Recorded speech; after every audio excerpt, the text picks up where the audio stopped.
Well, after I went down to the end of the house and the door finally opened, my first thought is I was expecting her to be standing there because it felt like the door someone had opened it, but I think it was just for me jiggling it so much. And so I was already confused when she wasn't standing there.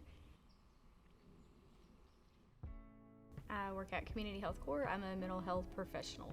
I currently have a bachelor's in psychology and I'm about to finish my master's in counseling.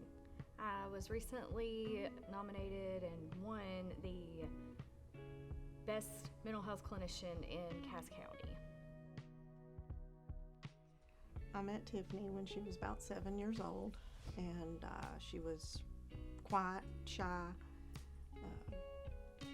She didn't say a whole lot. She was just a really shy little girl, and until she got to know you, and then she would talk nonstop.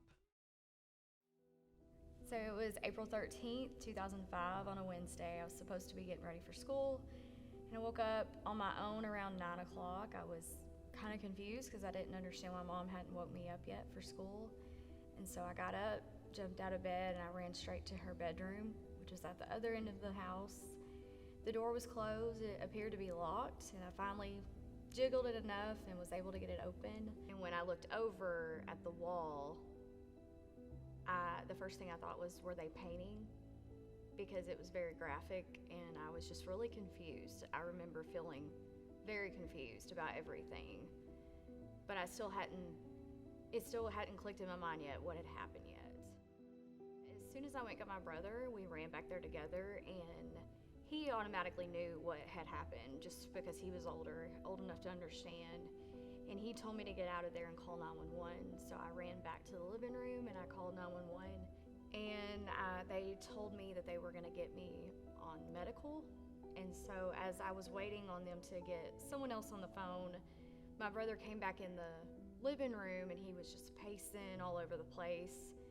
And I was like, I don't know what to say to them. Can you talk to them? And so I handed him the phone. And I remember hearing him trying to explain to them, and then I heard him say, yeah, I'm pretty sure they're gone. And that was when I was really shocked. I couldn't believe what was happening, and I was just pacing back and forth all over the house. And I ran back into my bedroom, and I got dressed, but I just kept thinking, this isn't real. Like, I'm gonna wake up, this is a dream. I don't even know what's happening right now. And he told me the ambulance, the police are coming. We need to let's just get out of this house right now and wait outside. And he was just pacing all over the place. I was too, but I was in shock, so I still hadn't even started crying yet. The whole day just felt really weird.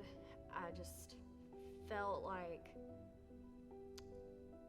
I don't know, I was just waiting for someone to tell me, okay, your mom is fine. She's not actually gone.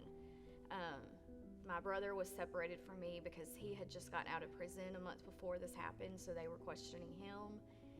So I was just completely by myself with Miss Judy, the officer, waiting on my dad to get there. They had just called him and let him know, and him and my stepmom, Tara, were driving as fast as they could to get there. And I remember the lady kept asking me if I was okay, and every time she would ask me that, I would say no. I just want my mom. I just need y'all to tell me that she's okay. And there was a preacher that I guess comes in every now and then to the police station for instances like this.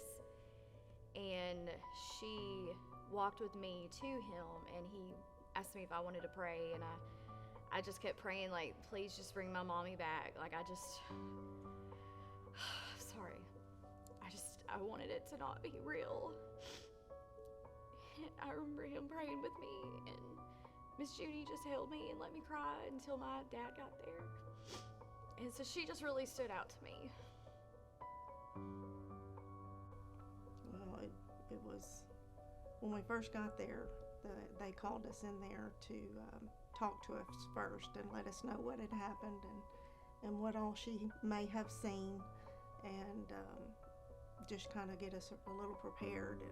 And I think that set the mood for when I first saw her. And then they brought her in there, and she needed to go to the restroom, so I took her to the restroom and just gave her a big hug, and she broke down and I broke down, and it it was just a really emotional time. My name is Elizabeth Smith, and I am a science teacher. I taught her biology.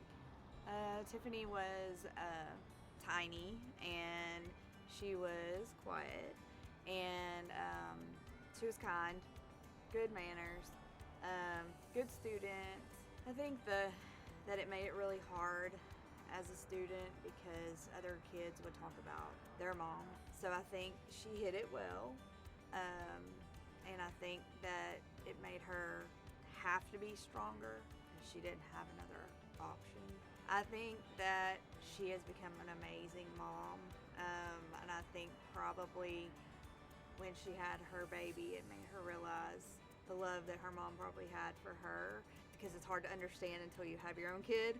And I think she has grown, going through college and being a part of that team, and then coming out and getting her own job, and she's just really never given up on pursuing what she wanted. I think she's come leaps and bounds. When she really got to talking about it, she said she was really more intrigued with the mind and how the mind worked and helping people. And I think a lot of that stems from what happened. Her stepdad had some issues going on that nobody was really aware of, and mentally, I think she feels like she's trying to make a difference in other people's lives.